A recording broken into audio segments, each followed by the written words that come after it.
जहाँ से शुरू भइल हवे अब खत्म होता। उजाड़ के ताके हुजाता अपने हाथे खोता। याद बड़ी आई हंसी ठिठोली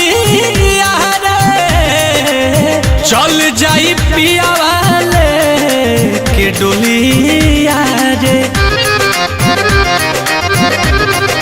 जहाँ से शुरू भइल हवे अब खत्म होता। उजाड़ के ताके हुजाता अपने हाथे खोता। याद बड़ी आई हंसी ठिठोली चल जाई पिया वाले के डोलिया रे। दर्द न जानी के जग हर जाई बा हद हो गइल बाटे होत विदाई बा हद हो गइल बाटे कल हुए विदाई बा।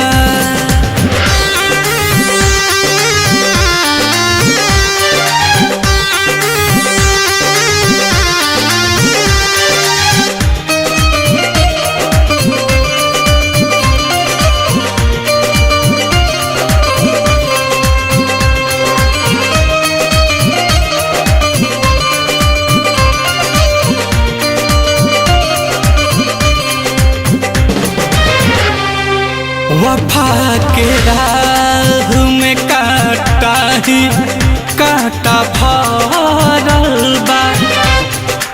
आज के हु के दिलवा प्यार से ही जरल बा।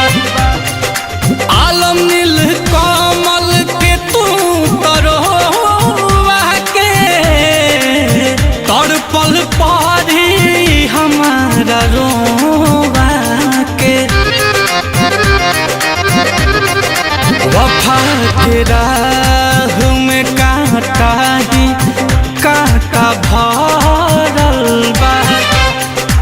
आज के हु के दिलवा प्यार से फेरू जरल बा।